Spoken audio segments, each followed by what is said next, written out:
We have no time to wait. I am already late here, which I owe you an apology for, but we are hopping in a 2024 fantasy football draft, ladies and gentlemen. Some great news today. We got a lot of stuff going down on the site, which is why I am late. I am sorry. But yeah, if we're looking at all these underdog tournaments, $5 buy-in right now, $4 buy-in right now. I mean, so many options. I think we are going to save Best Ball Mania for when there's possibly not a puppy, when there's not a Chihuahua. But for right now, let's go ahead. Let's hop into Chihuahua draft, ladies and gentlemen. So $4 buy-in, $250,000 prize pool, $30,000 for first, $20,000 for second.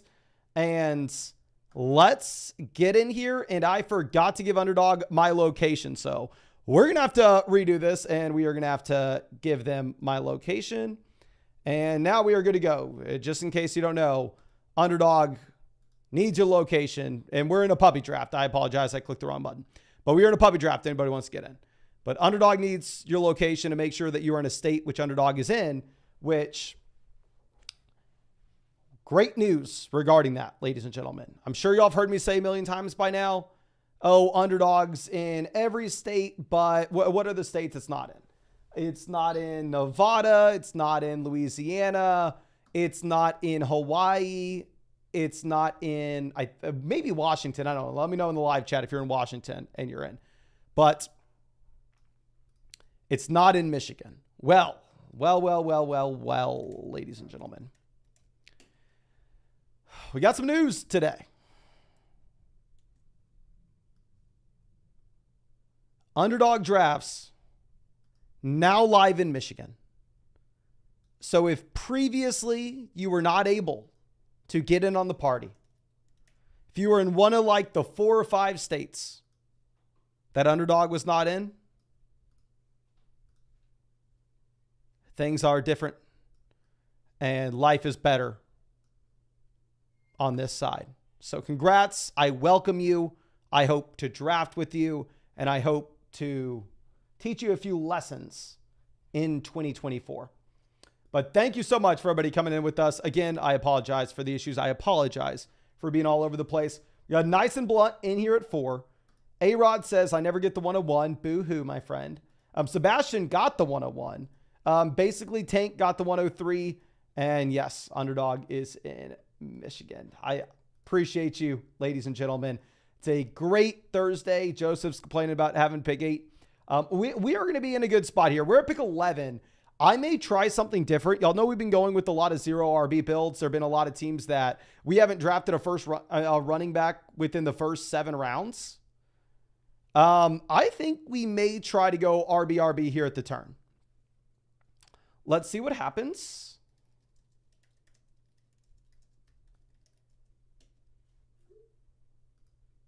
And I think here, I'm guessing what we're doing at pick 11 and pick 14. I'm guessing we're going to be getting Zamir Gibbs and Jonathan Taylor. Very interesting to see Bijan go before Amon-Ra St. Brown. We see Jefferson go before Chase as well. We see Lamb go before CMC. So it does look like a room that's not going to be super cookie cutter. It looks like we are going to have some interesting things. OC Fussell says, my mom wants to know when the shirtless live stream will be. OC Fussell, my friend, please tell your mom the real show will be brought to her in about 45 minutes after I get off this live stream. All right. She can still be watching for the time being, get a little pre-show. But the real show will be going down in about 45 minutes. Okay. So Garrett Wilson, Breece Hall off the board. I would have really liked to have Breece make it to us. And I don't know, maybe... Let's just take Puka. Puka and ADP at 9.5. The thing is, we're going to get a running back guaranteed on the way back around, right? I'm for sure not going to go Marvin. I'm for sure not going to go London. I'm for sure taking Barkley, Taylor over these guys. Let's see what Drew BTC decides to do. I know Drew is a member of the flock, so I'm assuming he is going to steal Zamir Gibbs from us. Sam asked if Underdog's in Ontario. Underdog's everywhere in Canada outside of Ontario, my friend. So it's the one place it's not in Canada, that is. But to my understanding from an idiot American who's only lived in Texas and Florida, my understanding, we're going to get Zamir Gibbs here to go alongside Puka. Hell yes. Like I was saying, I was practically planning on going with Jahmyr Gibbs in round 1. So the fact that we get the wide receiver, running back, get to start off balanced. Love me some Jahmyr Gibbs round 2. I will be making Gibbs one of our most drafted RB2s. But going back to it, from an idiot who's only lived in Texas and Florida, my understanding of it is, do over half of Canadians live in Ontario? Something ridiculous. Let me pull this up. What are they called? Provinces? Canadian provinces population. Okay. Ontario, 15 million. Quebec, 8 million. British Columbia, 5. Alberta, 4.5. So it's not half. Ontario doesn't have half of them. Actually, no. Some of these at the bottom. Northwest Territory, Yukon, Nunavut are only sitting with like 40,000 people. Ooh. Yeah, so Ontario does have almost all of y'all. Okay. So let's move it over. RIP Canada, they not like us. I would say RIP Canada as well. Anthony coming out says, what up? 12-team Superflex, half PPR. 1 second. Gracias. We have the 101 and 3 laid first. I got an offer to send Lawrence and Garrett Wilson for Jefferson. What are your thoughts?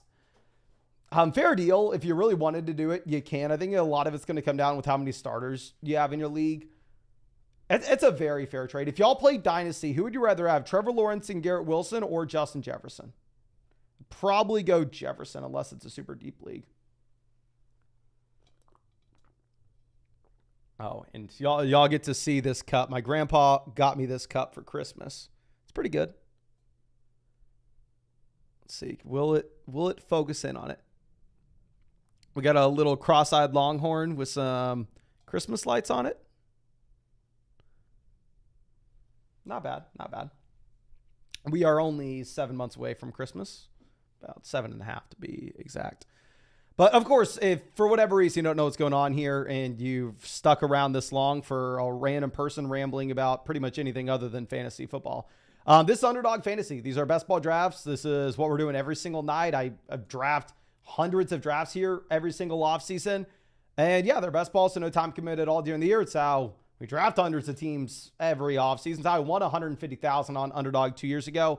And yeah, if you use code FLOCK, you're going to get a 100% deposit match up to $100. Plus, you're going to get our fantasy football rankings for 2024. And on top of that, ladies and gentlemen, you're going to be getting a special NBA pick'em. It's going to be like Luka Doncic more than or less than half a total point. It depends on whatever players playing that night for the NBA. I think tonight, actually, if you use code FLOCK, I didn't get the updated graphic, but if you use code FLOCK, I think it is Anthony Edwards more than less than half a total point, but it just depends whatever day you sign up. Sebastian says, I really don't like the 2-3 turn. Do not blame you, my friend. And yeah, I mean, I sit there and I say a lot of times, okay, this wide receiver feels gross. This wide receiver feels gross here. But it's kind of the same thing mid-round 2. I think mid-round 2 all the way through like end of round 3, all the players are about the same. So you could sit here and scream, DeVonta Adams is so overrated or Drake London is so overrated. But the thing is, you get on the clock there in mid-round 2 or late round 2, whenever it is, and you have to take somebody, right? It's not like you're able to just go through and say, okay, yeah, I'm good. I'm going to trade back. Yeah, no, you can't trade back. You got to draft someone. Nobody likes those options there. And it's just the way of the beast. It is what it is. Matt says, just had a... Dear God, my friend. You come on here and you spread that filth on this live stream. Are you kidding me? I don't even know if I can read that out loud. Congrats, though. A nasty way to start off that draft. That is really nice. Okay. Levy says, got me reaching for Laporte at 25. 100%. I mean, that's why y'all have seen me reach for Laporte at the 2-3 turn a lot because, I mean, the wide receivers feel gross, and it kind of seems like Sam Laporta can outscore Mike Evans. Sam Laporta can outscore DJ Moore. He can outscore Nico. He can outscore Waddle. He can outscore Diggs. He can outscore Debo. So, I mean, I'm fine reaching. I mean, Laporta, I think, opened up these tournaments going at the 3-4 turn, but I have been fine going through and reaching on Laporta just because I think he can outscore the receivers there. And says Anthony Edwards is so good. I have been watching a lot of like Anthony Edwards clips on like Instagram Reels, as of late. And yes, he looks very good. We're going to go ahead. We're going to take Michael Pittman. I actually drafted a lot of Pittman last year, 2 years ago. He's one of the most overdrafted players in fantasy. Last year, a very reasonable price tag. This year, it's kind of whatever. We get him 5 picks past ADP. And Drew goes with the DeVonta Smith, Jalen Hurts pairing here at the turn, which I think you'd be excited about. And I think we could stay balanced. We can do a couple different things. Etienne, Travis Kelce are both in play for us, as well as Lamar. This would essentially be what we're looking at. But since we take Michael Pittman Jr., I think that we probably want to be passing on Lamar, knowing we want to have a better shot to get Anthony Richardson at a value. We want Richardson making it to us at pick 59. We want Richardson making it to us at pick 62. So where y'all have seen me draft Lamar a ton in early round 4 here, if we're wanting to see another mid QB1 make it to us later in this draft, we probably have to give another team Lamar, because we give Lamar to the team there at pick 10, then they're a little less likely to take Anthony Richardson at pick 5 if they get the opportunity. So, yeah, I mean, we'll pass. I really like the guy, but it is what it is.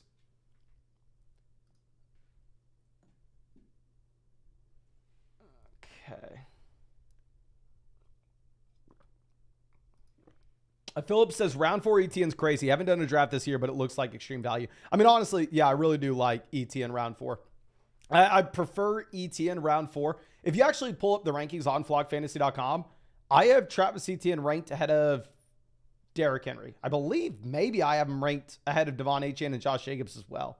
Very rarely you're going to see me take Etienne that early, of course, just because you can get him later. But okay, let's move this over. Ty says, I did a $3 best ball that started Puka, Gibbs, Allen, Laporta. Wish it was a best ball mania. That is kind of the issue when you're going through and when you're drafting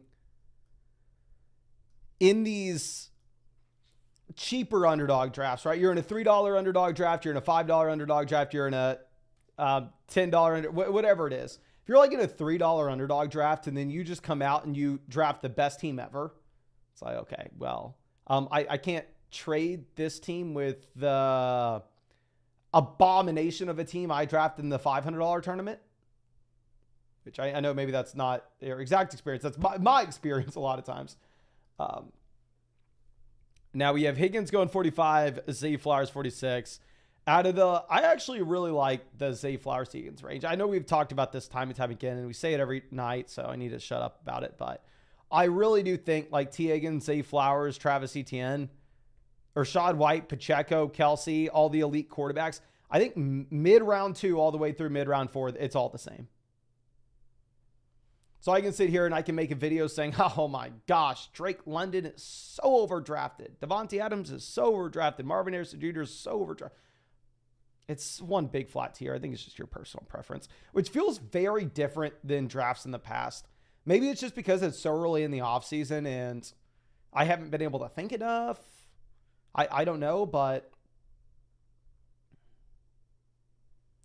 maybe tiers will set themselves and be a little more consistent when we get closer to the season. But for the time being, it does seem like just it's all over the place. Going to be interesting to track A-Rod. A-Rod is a member of the flock here. He's at pick 6. He goes running back out the gate, then takes Josh Allen and Dalton Kincaid in rounds 3 and 4. So 0 wide receivers through the first 4 rounds. I mean, I've done it before. I've been in pain before. I don't necessarily know how often I want to sign up for pain, but we'll see if he's going to be able to go through, and we'll see if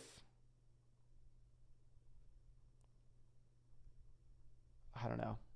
We'll see if he'll be able to pull it off. Beardster says, smash like folks, or Mason will send you a flocking flocker shirt that you must wear in public.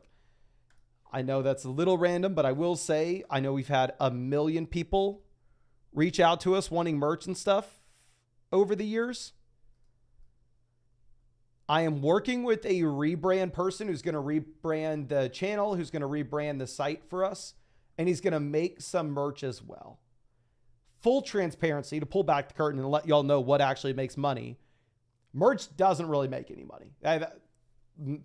it's also a ton of work, because if you think about like what I can do just from a business perspective, if I spend, say, 100 days working on flockfantasy.com and I work my butt off with flockfantasy.com, I can make a platform that can have essentially unlimited people on it at very low margin.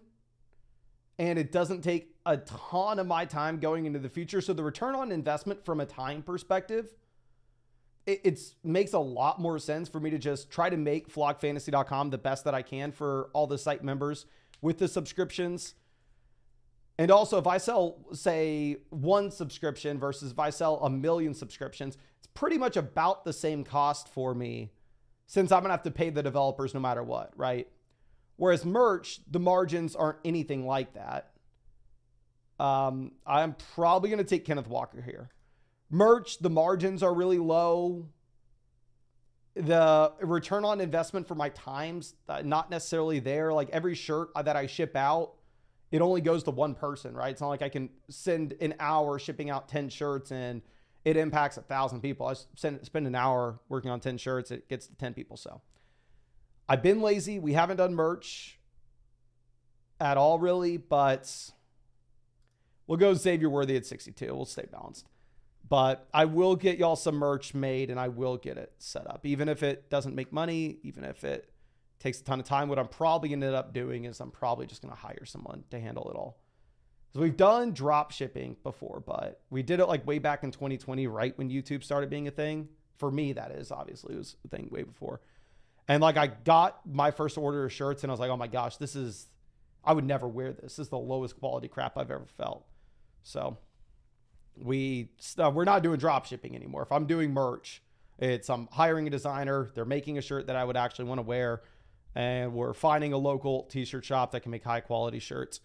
And I'm probably hiring my younger brother and paying him $30 an hour or whatever to handle everything for me. Basically, Tech says, what was the Brooks pick? Jonathan Brooks, 64. Definitely way earlier than you're ever going to see him go, right? I mean, you could have Jonathan Brooks on the way back around at 81. I'm not going to sit here and act like, oh, Jonathan Brooks going next to Alvin Kamara is the worst pick in the world. Why would you ever do it? It does just come down to, okay, like, do you have to? Can you not just take him at 81 instead? But maybe I should be trash on his pick because he freaking stole Anthony Richardson for us. We should have had Anthony Richardson at the 5-6 turn to pair up with Pittman. Now instead we're sitting in an awkward spot with Puka, Pittman, Xavier Worthy at wide receiver. Running back, we have Gibbs, Etienne, Kenneth Walker. So for potential stacks, I mean, we can go Stafford later on. Maybe we go Goff. I think Gibbs and Goff correlate well for running back and running back and quarterback, given the fact that Gibbs should drive a ton of his value through the air. So it's an awkward spot for what we're going to do at quarterback later on. Also, because y'all know I really do prefer taking 2 quarterbacks where we can in these underdog drafts. I don't like drafting 3. But since we've passed on quarterback through the first 6 rounds, we're probably in a spot where we may be stuck taking 3 unless we can go like quarterback, pick 83, 86. Scott says, maybe you can sell hamburgers on the live cast. Maybe we can. If you have any business ideas, I'm all ears. Maybe we can come up with our own sparkling water. How hard would it be to make a sparkling water company?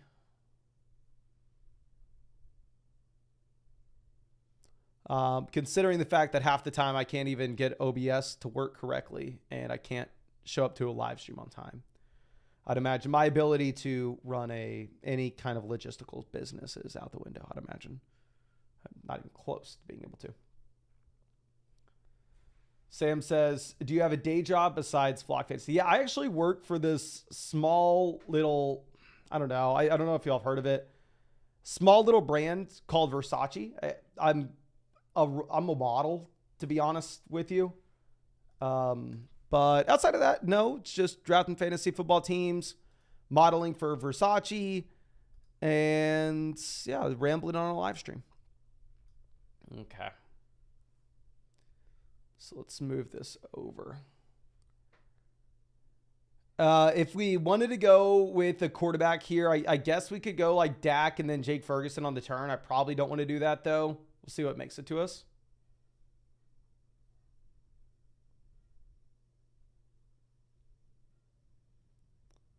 Keon Coleman 78. If Rashid Rice makes it to us 83, despite the photography stuff, despite him being a fool, we probably will end up taking Rashid Rice because we took Xavier Worthy.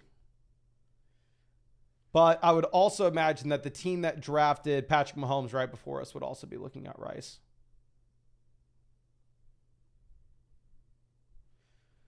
So Swift goes. Is that the team that... No, that's their first running back. Interesting to see them go Swift over Stevenson and Zamir, though, if you are looking at ADP. I'm kidding. Is this team on auto? They're not on auto. No, they're not. They took Rashid Rice, that took it down to the very last second. But, I mean, outside of that one pick, it doesn't really look like they're on auto. Zach Moss goes 81. Zach Moss picked 94. You are seeing people willing to go and get their guy in this draft and not necessarily worry too much about ADP. Pizzy on the clock. I really like their team so far. Lamar, quarterback, running back, Barkley, wide receiver, A.J. Brown, Cooper Kupp, Terry McLaurin, and tight end, George Kittle. Okay, full transparency. I'm going to wait till it gets down very close to tell you who I want. Thank the Lord we get Brian Thomas Jr. here. Helps us out a ton. It, one, gives us a player that I think has a lot of upside at a very reasonable price. Two, we took Travis Etienne. Lawrence is still available. We need to be able to target some of these high upside quarterbacks with potential stacks later on. So it sets us up in a spot where we can go Brian Thomas, Travis Etienne, Trevor Lawrence in this draft. So yeah, I was really wanting Brian Thomas Jr. to make it to us at 83. I'm really excited about that. Tony Pollard off the board, 94. So you're seeing a lot of these running backs that were like sitting here in the ADP of like the James Conner through Jalen Warren range go before. I've talked about time and time again, I'm not going to be on Zamir White this year. Dear God, what the hell am I supposed to do? Najee Harris just seems like a bum. James Conner's a rookie running back coming into town. Raheem Mostert is older than my grandpa. We'll just take Zamir White. F it. It's my first draft. I've seen Zamir White fall to round 8, so we will take him. Am I excited about it? No. Do I think he's a great running back? No. Do I think it's great offense? No. JJ says thoughts on Zamir White. So typically, this is how I play. If it's like a day 3 running back who didn't really have any investment into the draft, didn't really have any pedigree, has never really proven anything at the NFL level, but for whatever reason, we are just penciling him in to be the starter for his team because the starting running back ahead of him left, I am always selling that guy. I mean, in Dynasty, if y'all are following us at the beginning of the offseason, I mean, the guy that had all the hype that we were selling was Tajee Spears. Obviously, in the case of Zamir White, this is a running back that now has dodged free agency. He's dodged the NFL draft, and you really haven't had to worry about much outside of maybe Madison coming in. But if you are looking at Zamir White so far his NFL career, this is a running back that's going to be 25 this next season that has had, can y'all guess, Zamir White, 25-year-old running back, guess how many career carries this man has had? And keep in mind, at the last month of the season, he had 25, 20, 22, 17 carries and a stretch of games with no Josh Jacobs. So he's 25. He had a month-long stretch of averaging 20 carries a game. How many carries has he had in his entire career? We got 220, 68, 300, 112, 104, 150. The man's had 17 plus 104, so he's had 121 carries in his entire career. So, I don't know. It would be completely different if this was like a round 1 back or a round 2 or even a round 3 running back that's just been waiting for an opportunity. But these day 3 guys, I always treat it as, okay, show me that you can do something and then I'll believe it. But to be fair with Zamir White, I mean, the last month of the season, obviously, he was good. And the final month he was, but it took a while. We're probably just being hard on the guy. I'm probably being an idiot, but we'll take him if he falls to round 8. If he's going mid-round 7, no interest. Okay. John says, have you heard the rumor Najee to Dallas? I've heard a lot of people saying it in the live stream. I'll look it up on Twitter real quick. I mean, but I've been hearing y'all say it in the live stream since we started streaming that Najee's going to Dallas. It make a lot of sense. And I actually talked about this last night too, in that if you look at Najee, he does kind of profile as one of these guys that would get traded.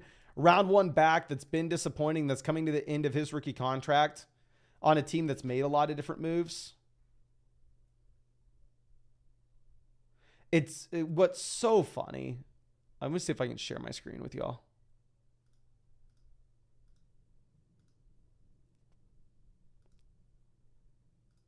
It's always so funny to pull up Twitter and just see like how irrational NFL fans are for their teams. You just search Najee Harris and it's just all Pittsburgh Steelers fans going, freaking beast. So damn good. Look at this. It is funny. Maybe it's because I'm not a fan of an NFL team. And if I was, I'd feel a little bit differently. But NFL fans are just crazy about their teams. Okay. So let's move this. The Pound, happy to see you, my guy. Hope your stream went well. Said, I made a correlated bet that Las Vegas would draft a running back in the draft. Yeah, I mean, are you drafting Zamir round 7 like at ADP? Because even now that they haven't, it is hard for me to get excited about. So a couple different thoughts here. One, we could go Jaden Daniels unstacked. Jaden Daniels has a ton of rushing upside. You can see spike weeks from Daniels without having to see spike weeks from Jahan Dotson, Terry McLaurin, and we can still grab his tight end later on as well. So we could go Daniels at quarterback. Jameson's also someone that I'm not a big fan of, but we have to set ourselves up in a spot where we could take another quarterback later on. We could go Jameson Williams, potentially get a double stack with Jahmyr Gibbs. We could go Jameson, Gibbs, and then Jared Goff later. So I think we're going to do that. I'm not a big Jameson guy. If it ever makes sense to take him, I think we probably take him here 107. I would rather have Cortland Sutton over Jameson Williams this year, though. And y'all know, I mean, Wom says, take Kenny Pickett, comeback story coming. We are taking Kenny Pickett round 13, my friend. I have this all planned out. Dallas got her go. So now a couple different options. One, we can go ahead and we can take Cortland Sutton and continue to bring in wide receivers, which I don't hate the idea of. I think Sutton's the last guy in this tier. So to be honest with you, I'm taking Cortland Sutton. We could also reach on Trevor Lawrence. We could reach on Jared Goff. But here's the plan, ladies and gentlemen, and it is a foolproof one. We're going to take Cortland Sutton, lock in some wide receiver targets before this teardrop happens. And then I am going to send up a prayer. I'm going to go, please, God, please. I know you are watching this live stream right now. I know you are Flock Fantasy's #1 fan.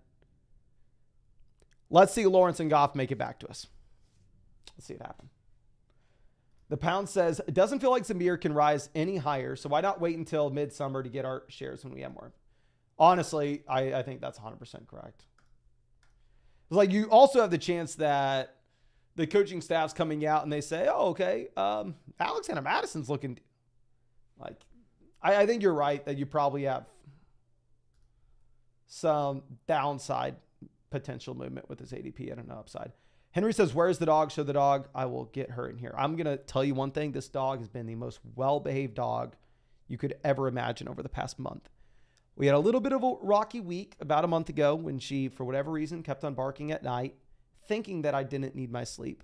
But since then, she's been an angel. She's been the sweetest thing on earth, and we'll get her in here. Miley, come here, baby girl.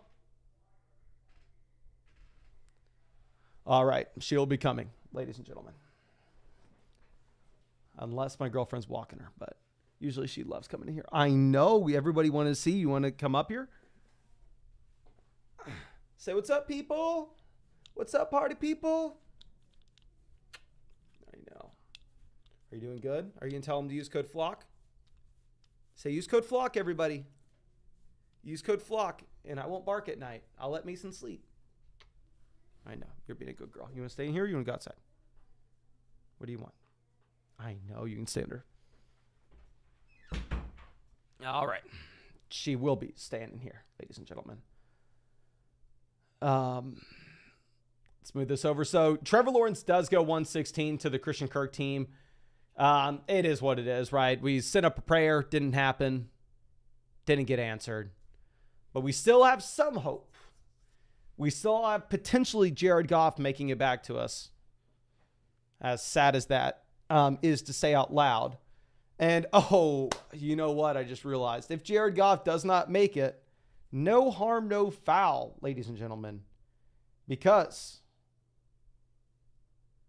we will have a Mr. Bonix that we can be looking at later in this draft. So maybe you thought I was stupid for drafting a wide receiver that's forever a wide receiver 4, forever a wide receiver 5 in fantasy with Courtland Sutton. Over Trevor Lawrence, over Jaden Daniels. But you didn't see the bigger picture. Yes, maybe that team just took Jared Goff at 123. But the bigger picture is we get Bonix in this draft. All right. So let's move this over. Unless we want to go Justin Herbert. I guess Herbert's maybe in play. And Ross says Bonix this week. I'm joking about Bonix, my friend. Obviously, we're not excited about drafting Bonix. Let's see. We have a Mr. Kadarius Toney out in the chat. Long time no see, my friend. Happy to see you. Hope you're doing well. And yes, guys, just in case you didn't know, the Bonix bit was a joke. Okay, it's a joke. Let's move this over. We may end up drafting him as a QB3, but it's not like we're excited about it. It's not like we're planning on drafting Bonix coming into this. But yeah, running back now, we're sitting with Gibbs, Etienne, Kenneth Walker, Zamir White. Wide receiver, we have Puka, Michael Pittman, Xavier Worthy, Brian Thomas, Jameson Williams, Courtland Sutton. The concentrated offenses that we've bet on so far have been the Detroit Lions with Jahmyr Gibbs, Jameson Williams, and the Jacksonville Jaguars with Travis Etienne and Brian Thomas Jr.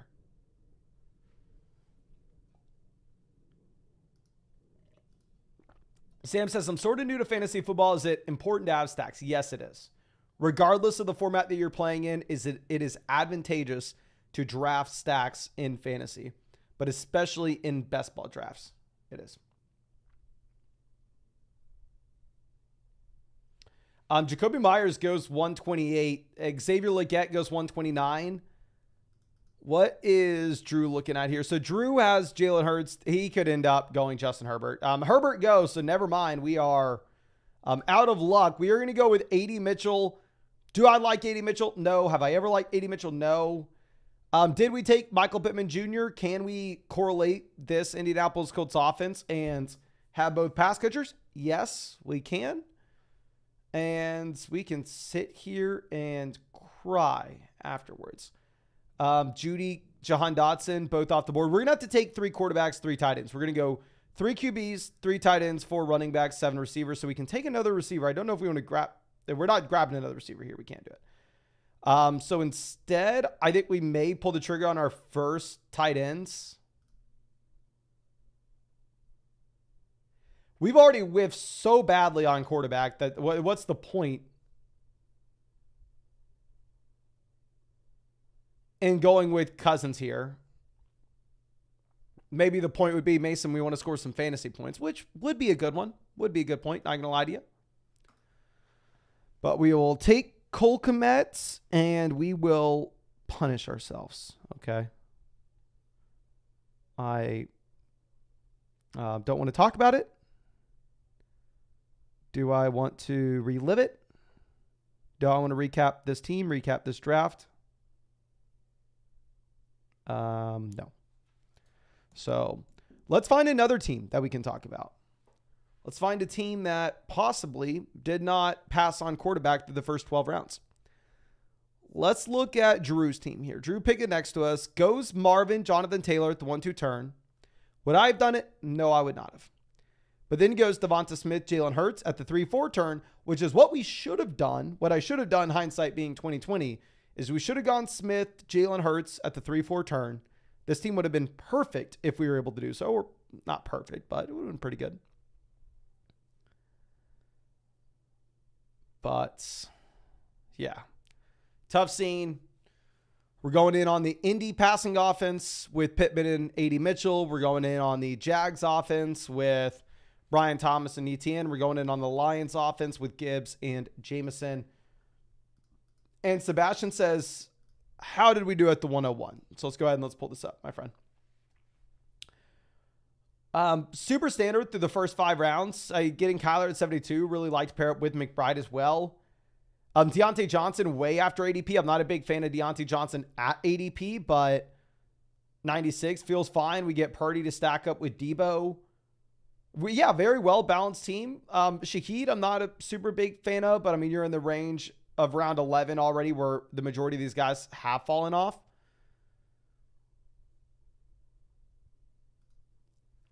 So, yeah, I mean, I think it's a good team. Yeah, I completely, I think 101, it's very, like, I don't want to say standard, but you will see a lot of those player combos from other teams at pick 1. It's not a super unique team, but I think it's a very solid construction.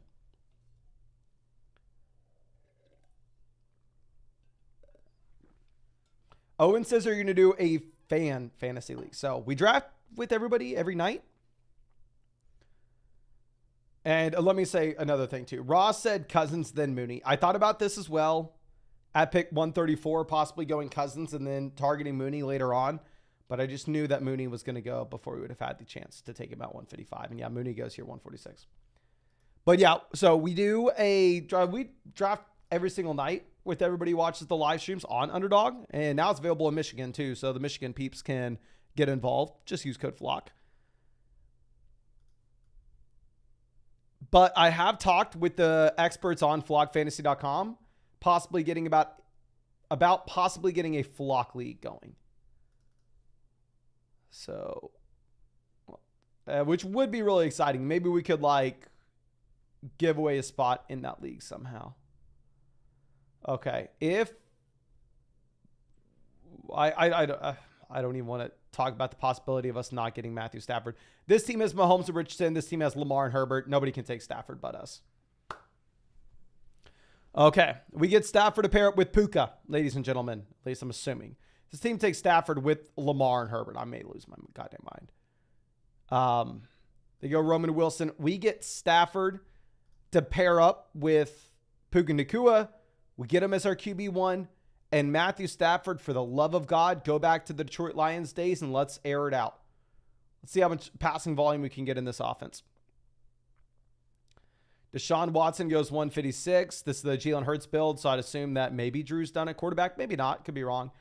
And we are going to go Aaron Rodgers here as well. Now, with Rodgers, did we take Garrett Wilson? No, we did not. Did we take Breece Hall? No, we did not. But did we take Mike Williams? No, we did not. But there's still some Jets. We could go Malachi Corley. We could go Tyler Conklin. And most importantly, we need some points. So to be honest with you, out of everything that could have happened there at the turn, I think that was probably best case scenario. Yeah, because we still need another receiver. So we can get him. David says, let's get to 300 likes, fellas. Yes, if you have not done so already, hit that like button. If we have, I think, 70 more likes on this stream and hit 300, we'll fire up another draft after this one, which, I mean, if you go down there, hit the like button, it's pretty much guaranteed to happen. We have like 550 people watching this. And let me know, I know this is like stupid to say out loud, but what do y'all think about me just titling the live stream Fantasy Football Draft?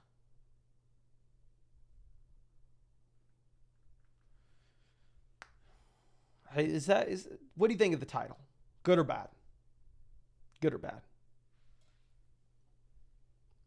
John, we already did the golden yesterday, and the golden you can only have one entry in. So we can do either a Chihuahua or a puppy. It's whatever y'all want. I think this is a puppy.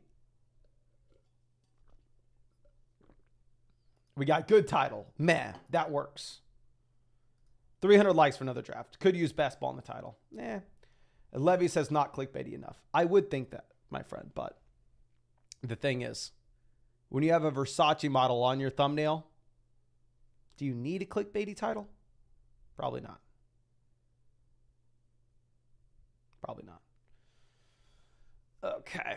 Antonio Gibson goes 168. Baker off 167. Levis goes 160. Obviously, we're eyeing these quarterbacks like a hawk right now. Trying to see if we could end up getting Bonix on the way back. Which is funny. Obviously, Bonix is probably not good. But what's his ADP? Yeah, Bonix isn't getting drafted in a lot of these. So if you were to go through and take Bonix and for whatever reason, I mean, he surprises and he ends up being good.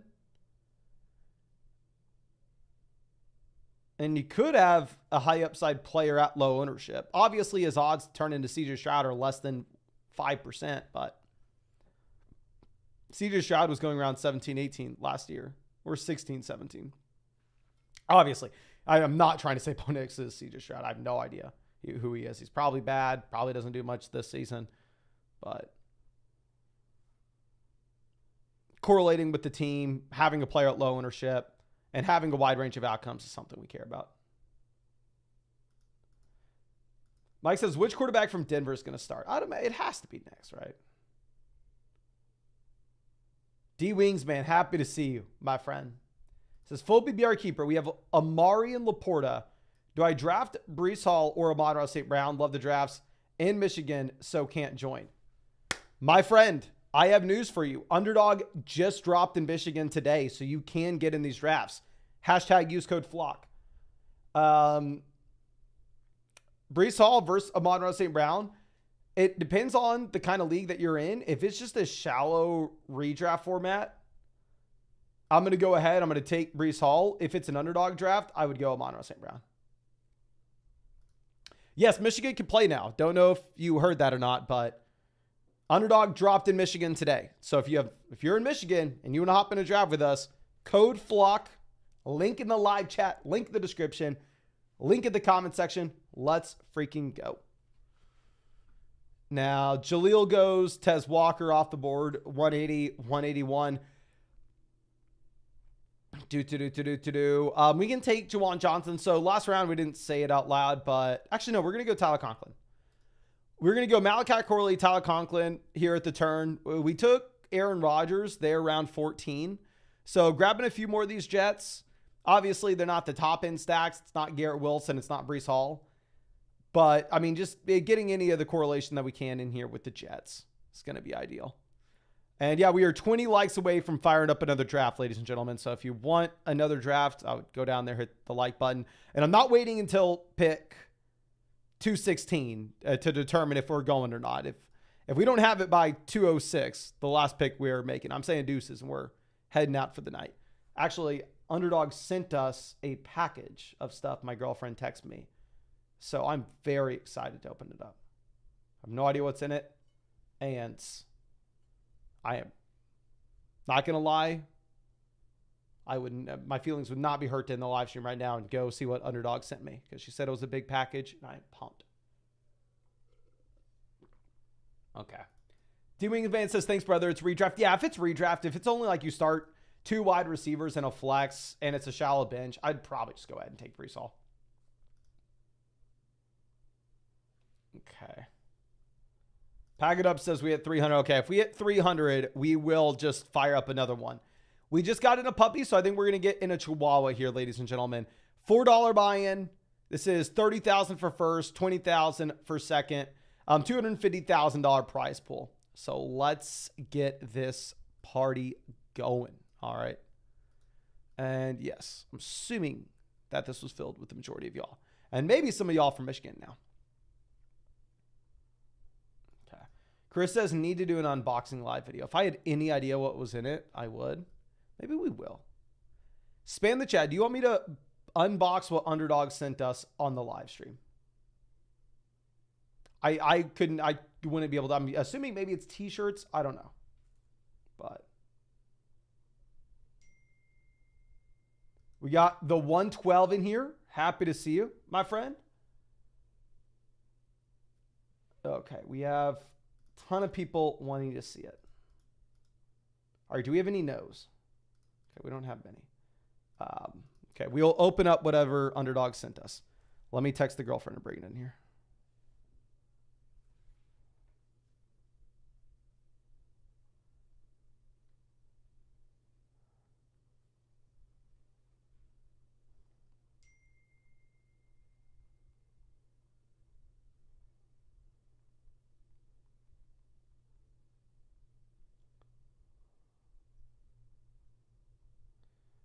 Okay. And we're at pick 8. I feel like we've been at pick 8 in a couple of these drafts here now.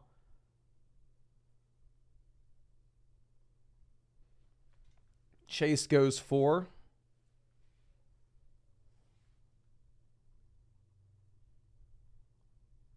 Yeah, and let me know if y'all want to get into a draft with us here. I'm sorry. I don't know what I said.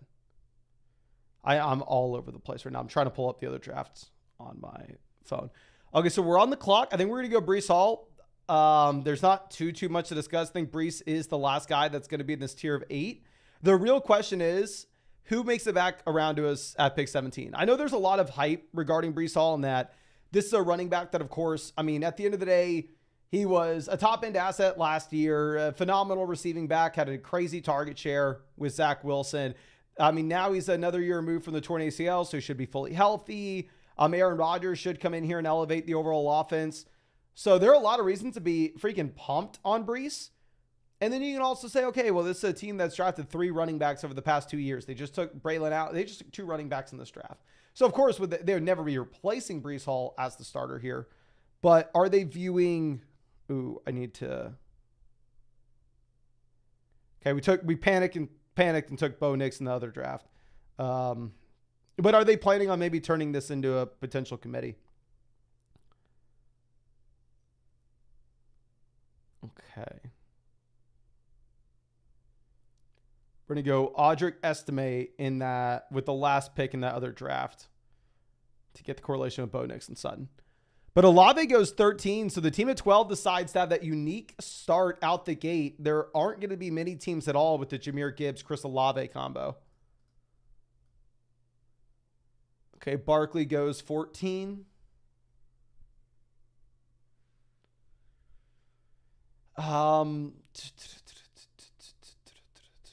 Mitigated frame says Tyler Boyd now. My friend, I think we're probably going to be looking at Tyler Boyd in the next round. I think he can possibly, got a feeling.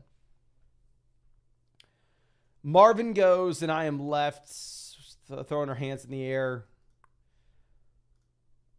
We'll go London. I don't know. I think this is the first time we've drafted London in a live stream. London feels very similar to Calvin Ridley last year.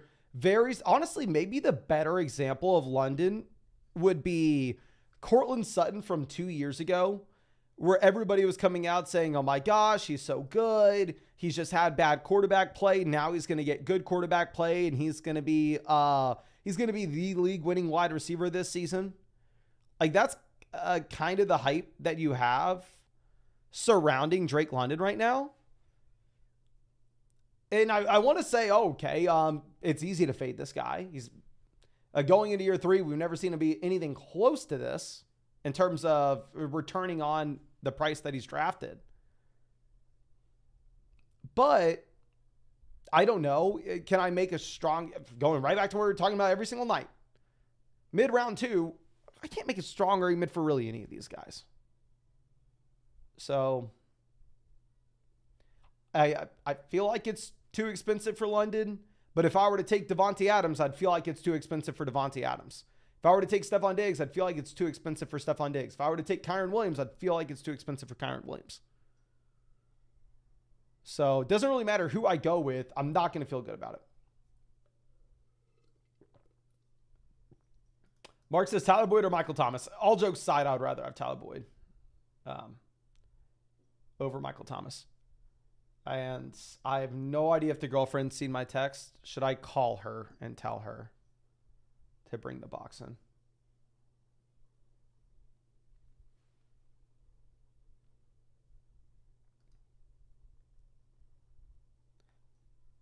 We're calling in our next pick here. I have Adam Schefter on the clock.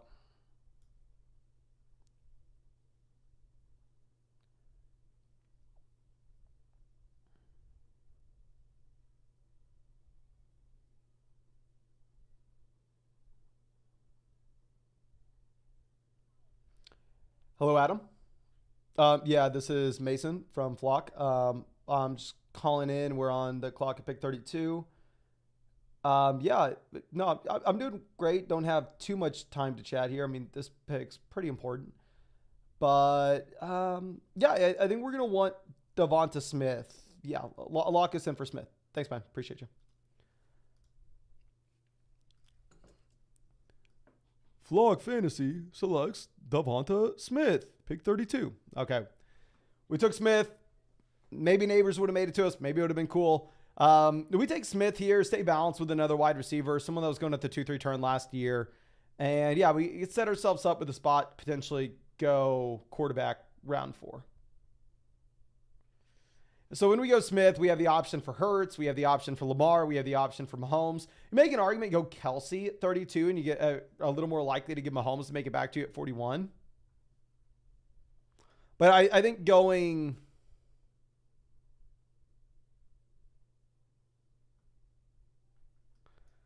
wide receiver in the 3rd gives us a little more flexibility for later in the draft. Nick says, do you genuinely feel like that's too high for Kyron? Obviously, if Kyron repeats what he did last year, then Kyron absolutely smashes, and he's by far and away the best pick in round 2. The question is, I don't know, does he see the same kind of volume as last season? Because historically speaking, running backs the size of Kyron Williams, with the athletic profile of Kyron Williams, they don't do anything what Kyron Williams did last year. And then they go out there and they take Blake Corum in round 3, which obviously I expect Kyron to be the starter, but instead of seeing 90% of the opportunities in this backfield, instead, is it looking more like a typical situation where Kyron seeing 70 and the other back seeing 30? Like Blake Corum seeing 30? If Kyron gets injured and Blake Corum comes in and finds some success, what does it look like then? So I think Kyron has an insane ceiling based on what we saw last year. But I don't act like the floor is massive. Mahomes off the board 39. So you are seeing Derrick Henry fall. I mean, y'all have heard me say this a couple times now. I'm super low on Derrick Henry if you look at where our rankings are on the site. I don't know if it would be a unique build. I mean, I don't know if we would have an argument that it's unique enough if Derrick Henry makes to us at 41 with an ADP of 32 to just take him. Like I said, I have Travis Etienne ranked over Henry in a vacuum. My plan was to go Lamar here round 4, which the vast majority of drafts, I mean, you've already seen the vast majority of drafts. I'm going to go with Lamar and Etienne here in mid round 4. But we have to balance it out. And a couple of these drafts, we have to do something different. So I'll go Derrick Henry, pick 41.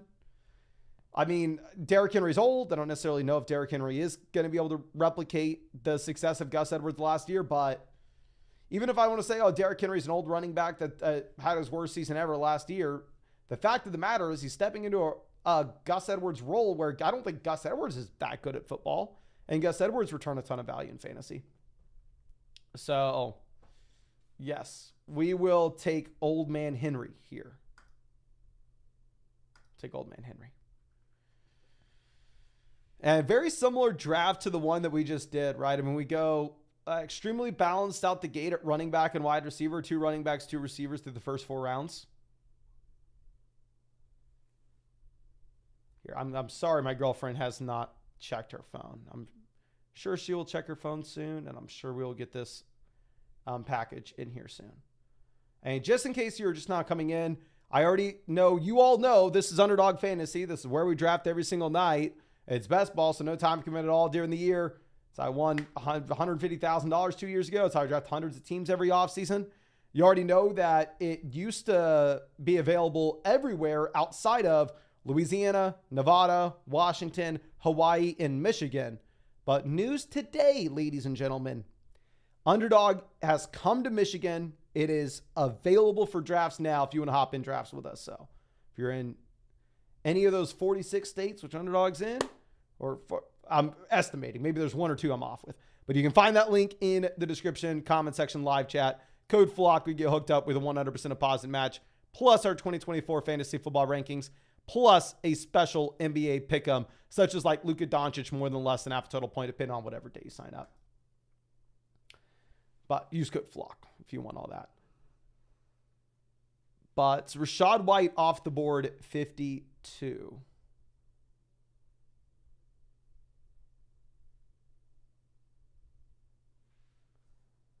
Dean says, have you ever won an underdog draft because you were forced to draft the player you absolutely didn't want? I won $100,000 in an underdog draft 2 years ago on a team where like CMC fell to us at 3 or 4, and I kind of wanted to go wide receiver round 1. So yes, the most amount of money I've ever won on underdog was in a draft where my round 1 pick fell to me and I was not planning on going with him. Which is why you hear me in a lot of these drafts. I know I'm an idiot. I know I'm wrong about a lot of things. And I'm willing to just try to stick to an overall strategy, take the players that I like at good values, but also be willing to mix some exposures into everybody. Every once in a while, there'll be a player that I draft literally 0 of. Last year, I drafted 0 of Kadarius Toney until he fell like 5 rounds in ADP. Then we mixed them in some at the end. I drafted 0 of Calvin Ridley last year. I drafted pretty close to 0 Tony Pollard. Did I win any tournaments because of those calls? No, because I also didn't really draft any Kyren Williams or Puka Nacua. But those were 18 round picks / undrafted guys, so a little bit different. Okay. Mark says, I also took Jameis Winston on the 100,000 team as well. See, that's how we won that tournament. I don't know if Jameis did anything for points for us, but what Jameson did provide, which was, in my mind, priceless, and you couldn't put a value on it, is he was the heart and soul, he was the mascot, and he was the motivator of that team. Happy to see you, Luke. Thank you so much for stopping by, my friend.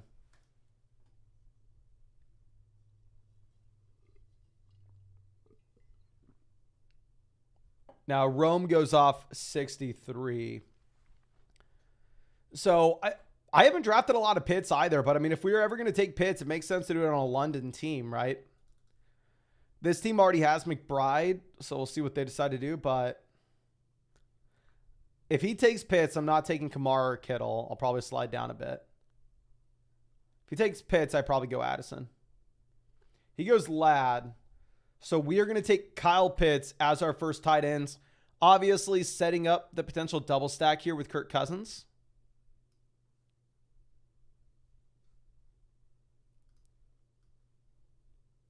Let's move this around. Drew says, love Addison's ADP. I am right there with you, my friend. I want to reiterate, and it's been a very easy way to make money. I mean, we've gone through and we've looked at the historical data for the Dynasty channel. But if you wanted to make money in fantasy football over the past 5 years, here's what you do.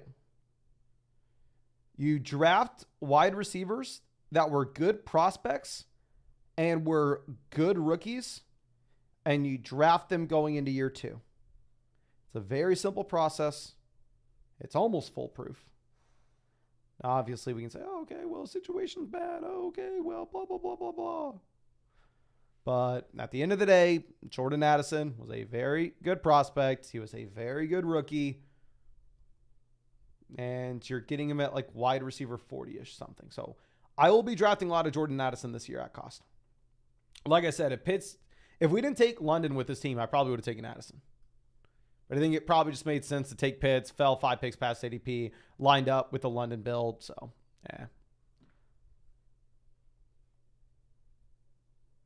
So Brian Thomas Jr., Evan Ingram both go. So this team at 1 decides to set themselves up with the Jacksonville double stack.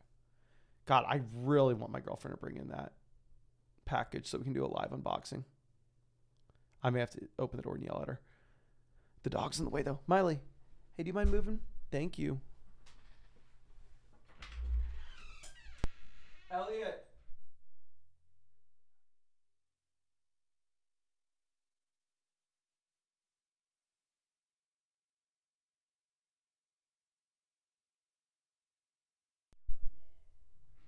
What's in it?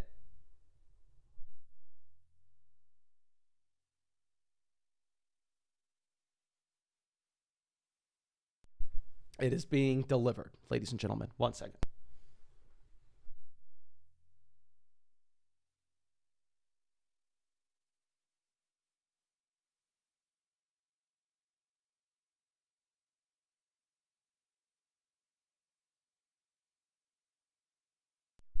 We got it, ladies and gentlemen. Let's see what is in here. I would have never guessed that this is what it was. What the hell is this?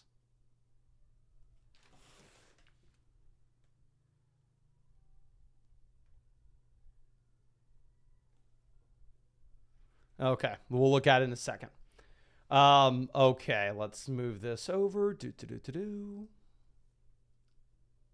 Rashid Rice falling for good reason. The team in front of us had 5 receivers, 0 running backs. They go DeAndre Swift as their first RB. We could potentially go Kyler if we want. I mean, I'm fine taking Kyler on stack given his rushing upside. I'm not really going to be taking Rashid Rice here unless we took Mahomes. So we still need to set ourselves up with some potential quarterbacks later on. So let's go ahead and let's take Chris Godwin. I'm fine with Godwin at cost, getting a wide receiver 4. There are going to be a ton of running backs that can make it back around to us in the next round. I probably will take Kyler if he makes it, even though he's not stacked. Okay.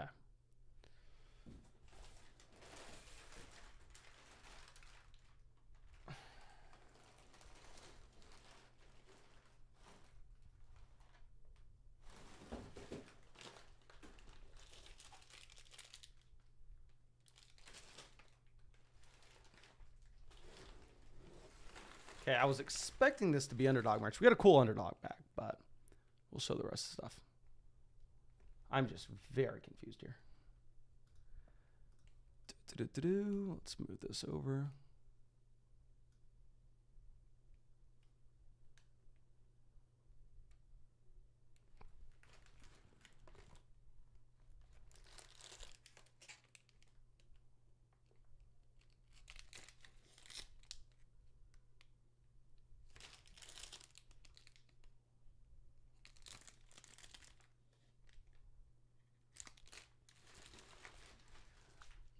Okay, DeAndre Hopkins off 85. Dean says, wow, the Rashid Rice news just got worse. He lured the photographer to the nightclub. If he plays half the year, it's a miracle.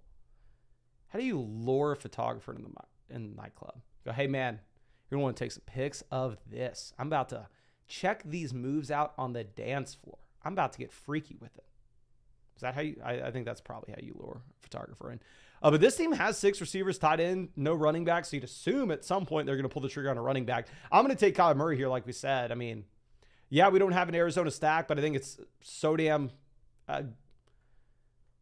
nice to get the points in from Kyler. And he has the rushing upside where I think we can see some spike weeks where they don't have to come from Harrison as well or McBride. So let's get it in. We can go Michael Wilson later on if we really need to, but it is what it is. Okay, so this is what Underdog sent, ladies and gentlemen. Let's go through. We're going to have to dive into everything. First, they sent a pretty cool bag, pretty cool little tote bag. Take it to the beach. Take a couple different places. We got a liquid IV. I take these often. That will help. A second one.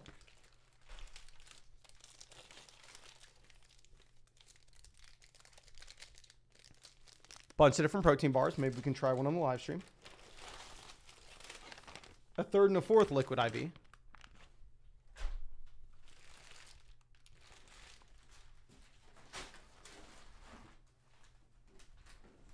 And dear God, what is this? Oh, this is like a little, I guess, thing to keep it cool. It's like, why is this consistency?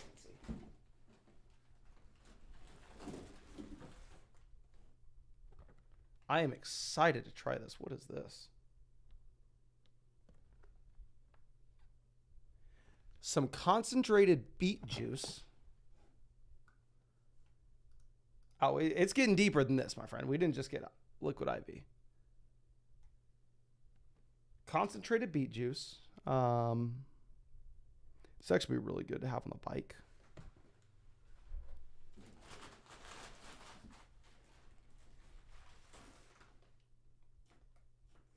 And a zillion little cherry juices.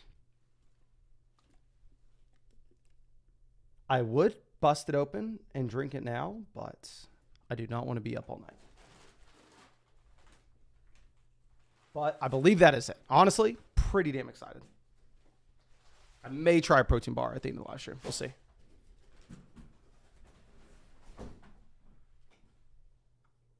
But yes, they must have been watching the Iron Man training videos, which I greatly appreciate. And honestly, I am excited to try to drink the juice while we're biking. Because, I mean, I think we have a 3-hour bike tomorrow. So we have to get carbs in while we're doing it. So juice should honestly maybe be an easy way to do so, which I'm excited for it. All right, let's move this over. Cortland Sutton goes off the board, pick 100. Let's see if there are any Cardinals that we can take here. Benson's still available. Maybe Benson correlates with Kyler Murray somehow. So let's go ahead. Let's take Trey Benson, RB3, and make the concentrated bet on this Arizona Cardinals offense. Figure it out. I don't know. Let's move this over. And yeah, now at running back, we have Breece, Derrick Henry, Trey Benson. Wide receiver, we have London, DeVonta Smith, Pickens, Chris Godwin. Tight end, we have Kyle Pitts. Quarterback, we have Kyler. So the correlated bets that we made in this offense so far is we've taken London and Pitts together. We're going to look at Cousins later on. We've taken Kyler and Benson together. We're going to look at Michael Wilson later on.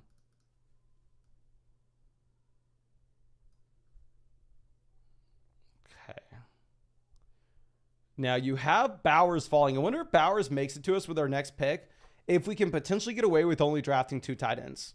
Which I guess if you take Kyle Pitts as high as we did, you're probably in a spot where, yeah, if we took a tight end in round 5 as well as a tight end in round 10, we would only be able to take 2. But we have Bowers going at 108, so that's no longer a thought for us. This team takes Lockett with their next pick. They have 7 receivers with their 1 running back being Jonathan Brooks. We'll be interested to see how this team looks at the end of it.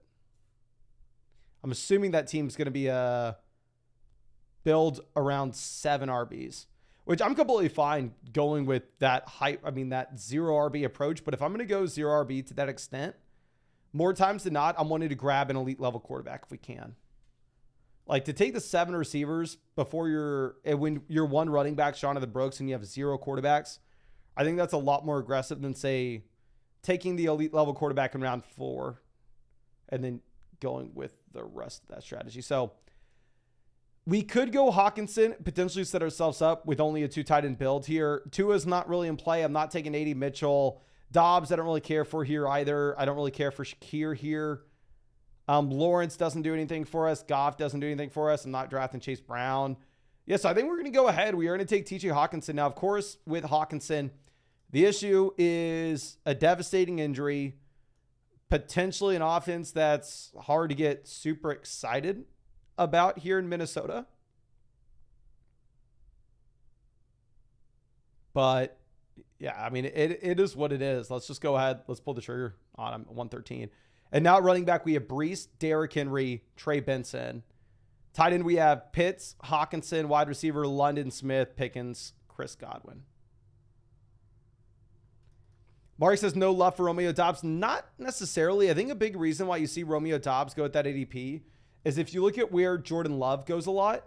Jordan Love goes to the end of round 9 in a lot of these drafts. Or I'm sorry, he ends up going in the second half of these drafts a lot. So I think the reason that Romeo Doubs has his ADP there is he just naturally lines up with the Jordan Love build. So if I don't have Jordan Love, I'm definitely preferring to go like TJ Hockenson, Brian Robinson, Austin Eckler, Devin Singletary, Nick Chubb over Doubs.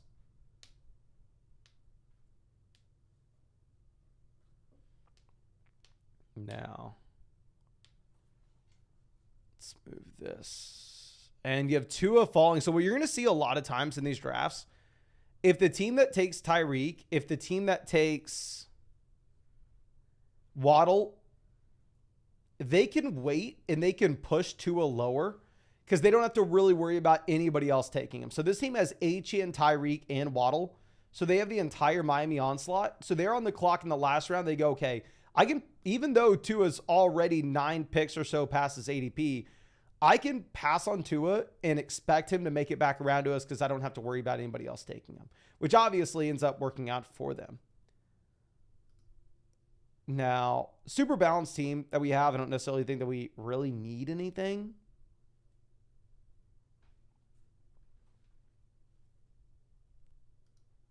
I think it says crazy JB Phil pass on Kyler when he had Harrison and McBride. Yeah, let me look at that. Oh, yeah, and that's a team that had the 7 receivers with no elite quarterback and Jonathan Brooks at RB. Yeah. They went Rashid Rice over Kyler. We got Kyler 89. They went Jonathan Brooks and Rashid Rice over him.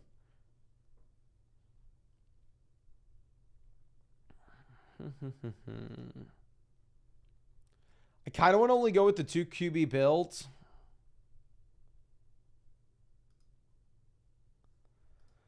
We'll go Shaheed. I'm not a massive Shaheed guy, but I mean, the depth chart does look like it's his locked and loaded spot at wide receiver 2. So we'll see if we can get some random spike weeks, but he probably can't provide them. But we need some wide receiver depth. We're going to be able to set ourselves up with Cousins later on. Very similar to what we were talking about with the team that drafted both Tyreek and Waddle. We don't really have to worry about anybody else taking Cousins, specifically because we are sitting with both London and Pitts. So I would be surprised if we saw anything on that front.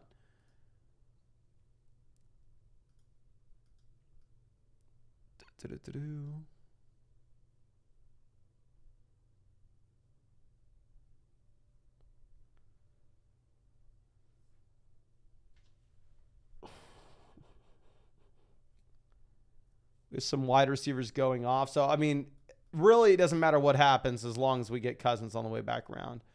If Cousins goes, our backups, I think, will be the RBs. I think we'll probably... This is how I would have my queue based off what our roster construction is so far.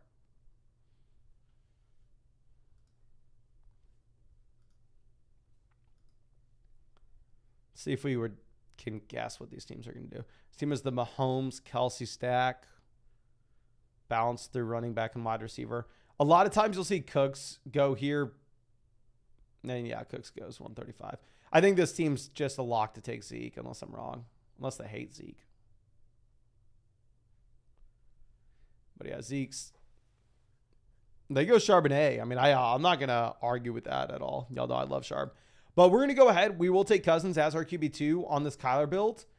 And yeah, I think it's super simple. We already kind of gone all in with this Atlanta Falcons passing offense, assuming that it's going to be very good with the combo of Drake London, Kyle Pitts.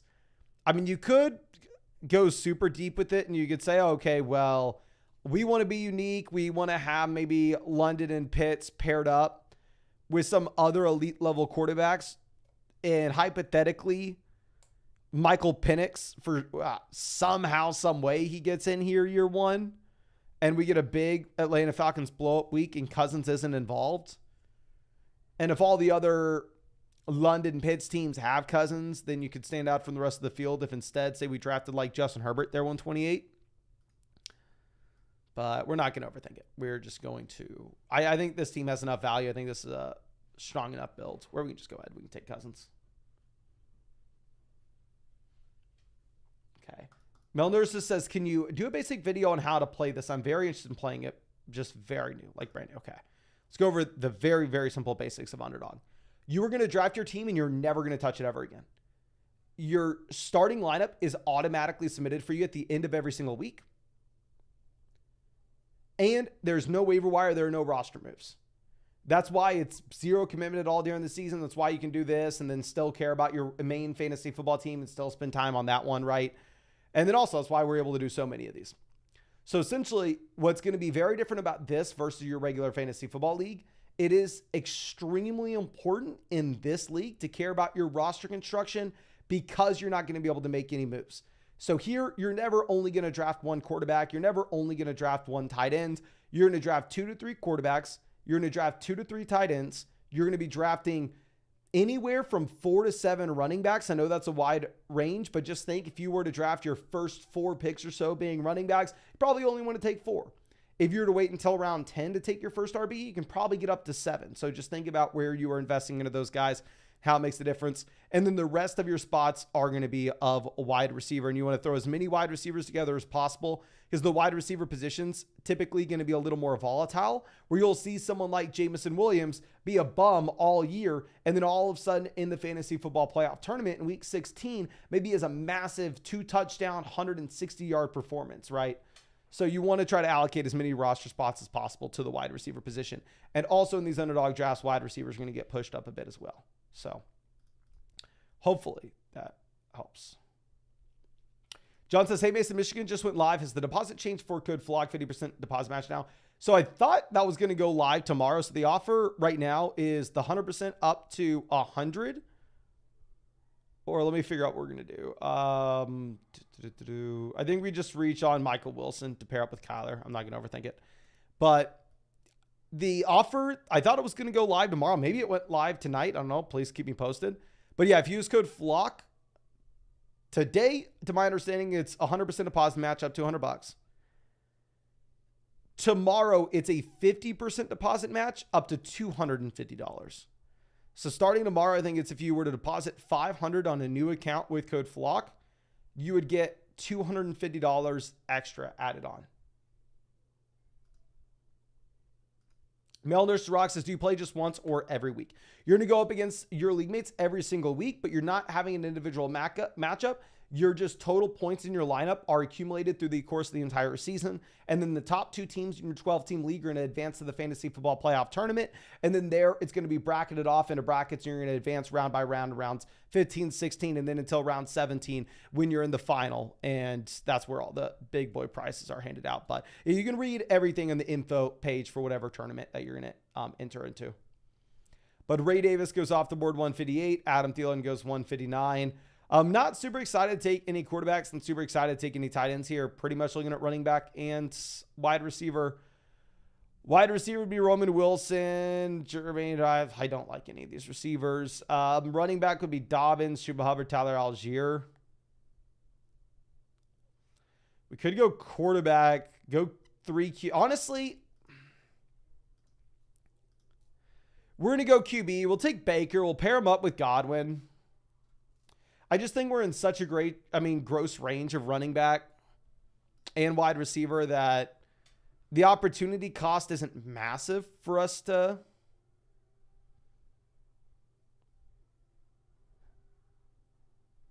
take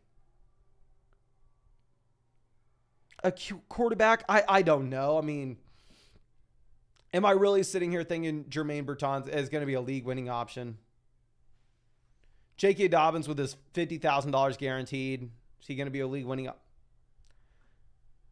I don't know. We didn't draft a quarterback till round 8. We went round 8, round 12, round 14. So I think we're fine to take 3.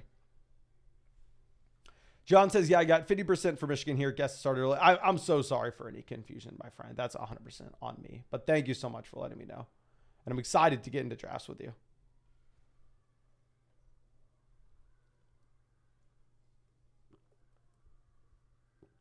Okay. Roman Wilson off the board 168. And yeah, if we do that Flock League with the other experts on flockfantasy.com, I think we are going to do, I'll probably do like a weekly update. I may make like a new YouTube channel for it and just title the YouTube channel like the Flock League or something. Okay. So we definitely need to take 2 more running backs here. So we are for sure, now that we take that third quarterback, only going running back, wide receiver through the rest of this. So quarterback, we have Kyler paired up with Trey, Benson, Michael Wilson. We have Cousins paired up with London and Pitts. We have Baker paired up with Chris Godwin. Odell goes 172. That's the earliest I think I've seen Odell go this offseason.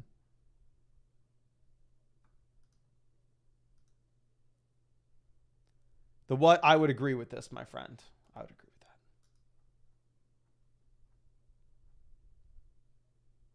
Tyler Conklin goes 173. Demario Douglas 174. I'm actually pumped. I would have been excited to get Allgeier or Antonio Gibson. We're going to go ahead. We're going all in on Atlanta, ladies and gentlemen. This team is the team where we send up a prayer that the Atlanta Falcons are a top 3 offense in the NFL. Don't know how. Probably not. But That's what we're going to need for this team. We're going to go ahead and we're going to take Tyler Allgeier. Am I taking Allgeier because we have the full-blown Atlanta onslaught now? Probably not. I just genuinely think Tyler Allgeier is probably the best pick here anyway. So it fits, but it's not necessarily the reason in which why we are doing it. I don't know why I said it that way. Rock2 says, so how much do drafts cost? It just depends on the draft that you get in. So there are underdog drafts that are up to like $1,000 a draft. There are underdog drafts that are $3. So yeah, it's just really whatever you want to get on.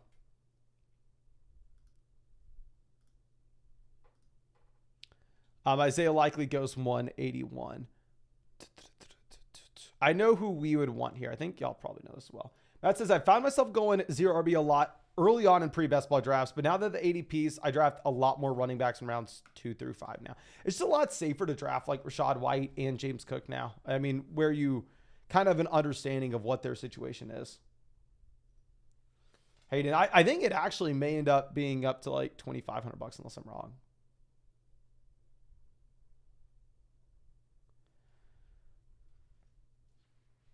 So Khalil Herbert goes 183.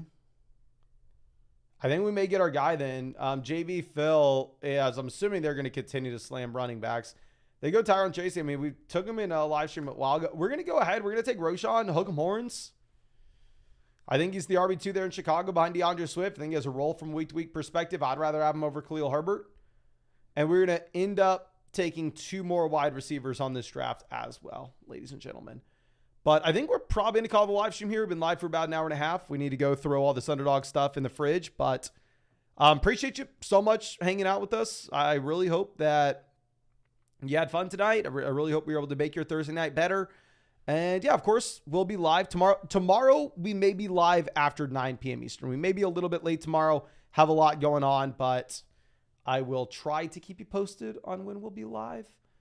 And yeah, thank you so much for everything. If you want to get in a draft with us, you can find that link in the description, comment section. You've heard me say it a million times, Underdog Fantasy, my favorite place to draft. And yeah, use code FLOCK if you want everything we talked about in the live stream and if you want to support this channel, of course.